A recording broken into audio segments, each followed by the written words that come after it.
반갑습니다. 신앙에 대해서 계속 말씀을 드리고 있는데요. 제 말씀을 이렇게 이야기를 듣다 보면 신앙에 대한 이야기를 하는 건가 하는 생각이 드실 수 있을 텐데요. 원불교의 신앙이라는 것이 이해가 되지 않으면 안 되는 것이기 때문에 이런저런 설명을 좀 드리고 있습니다. 그냥 어떤 절대자를 몰라도 믿고 뭐 이런 식의 신앙이 아니기 때문에 좀 신앙을 이해할 필요가 있다 이렇게 생각을 해주시면 좋을 것 같아요. 이론은 법신불이니 진리불이니 우주만유의 본원이요 재불재성의 시민이요 일체중생의 본성이다 하는 대목에 대한 설명을 드리고 있습니다. 오늘은 이제 그 시민, 재불재성 모든 부처님들과 성현님들의 그 공통된 그 마음이 있다.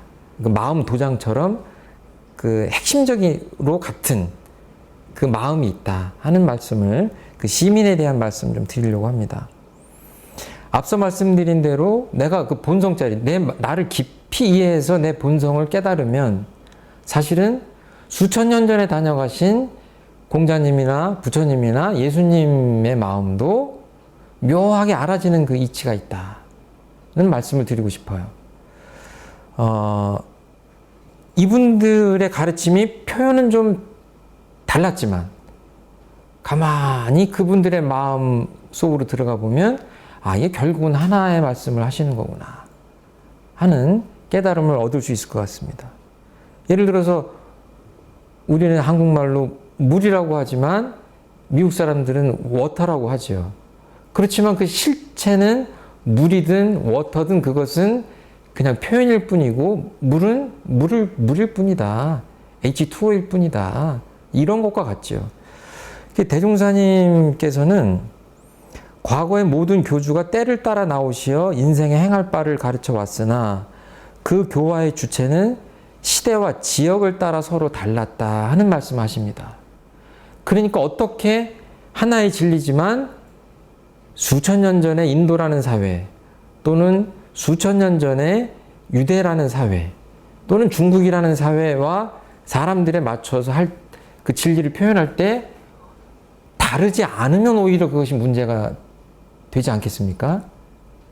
시대와 인심을 따라 다를 수밖에 없다. 그렇게 이해를 해주셨으면 좋겠습니다. 그리고 소태산 대종사님께서는 정전에서 세계의 모든 종교도 그 근본되는 원리는 본래 하나다 이렇게 말씀하십니다. 그렇지만 이제 세월을 따라서 모든 이렇게 종교들이 서로 이제 교파들이 갈리고 융통이 안 되고 이제 이렇게 되었는데요. 그것이 이 모든 종교와 종파의 근본 원리를 알지 못하는 것에서 비롯됐다 이렇게 말씀을 하고 계십니다. 사실은 근본되는 원리가 하나고 그 모든 종교와 종파의 근본되는 원리가 같다는 거죠. 그래서 이거를 모른다면 모든 부처님들과 성현님들, 재불재성의 본의를 모르는 것이다. 이렇게 말씀하십니다. 그래서 아주 상식적이지 않는 그 미신적인 종교를 뺀다면 진리적 종교라면 그 메시지와 내용이나 표현들이 달라 보이더라도 그 메시지를 관통하는 그 진정한 하나의 핵심적인 메시지들은 원래 같은 것이다. 그것이 그 진리를 깨달은 분들의 그 본래 마음이다. 시민이다. 이렇게 말씀드릴 수가 있을 것 같아요. 그래서 자비나 어지린자, 인, 사랑, 은혜, 도, 뭐 자연, 뭐 여러 가지 표현들이 있지만 사실은 그 가르침의 그 상징적인 키워드가 다를 뿐이지 그 내용은 같다. 이렇게 이해를 해주시면 좋을 것 같습니다. 그래서 어떤 성자는 십자가에 못 박혀 돌아가시고 또 어떤 성자는 그 상갓집에 개 같다는 이야기를 들으면서도 수십 년 동안 그 사람들을 위한 경륜을 펴기 위해서 그 세상을 돌아다니고 이러지만 이분들이 결국 한 일들은 같다. 그 시대에 따라 다른 삶을 사는 것 같지만 사실은 그 목적은 같다. 이것을 알아야 우리가 그 시민 자리를 알았다고 하겠다. 이렇게 설명드릴 수 있을 것 같아요. 그러니까 예를 들어서 지금 종교 간의 갈등이 심하고 지금 이 문명 사회에서도 종교 때문에 학살이 일어나고 합니다.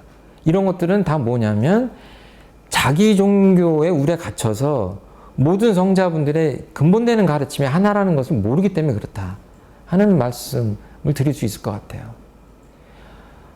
좀 쉽게 표현하자면 예를 들어서 제가 이제 큰아이와 작은아이 둘을 이제 갖고 있는 부모라고 이렇게 비유를 할 때 제가 이제 출근을 하면서 그럽니다. 부모들이 없으니까 그 작은아이한테 가스불을 이제 다룰 수 없으니까 너는 이제 딴 거 먹지 말고 오늘 점심은 엄마 아빠가 없으니까 그냥 식탁 위에 있는 빵을 먹으렴 이렇게 하고 나갔어요.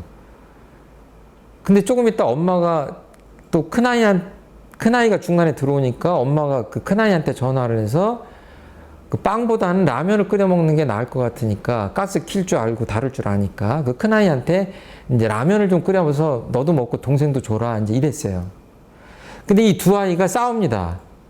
나는 아빠가 빵을 먹으라고 했으니까 그 빵을 먹어야 된다라고 주장을 하고 라면을 끓이면 안 된다고 동생은 주장하고 그 동생은 이제 좀 머리가 컸으니까 그게 아니라 여차저차 해서 라면을 끓여서 나눠 먹으라고 엄마가 했잖냐. 라면을 먹자. 그렇지만 둘 사이에 이게 커뮤니케이션이 안 될 수가 있죠.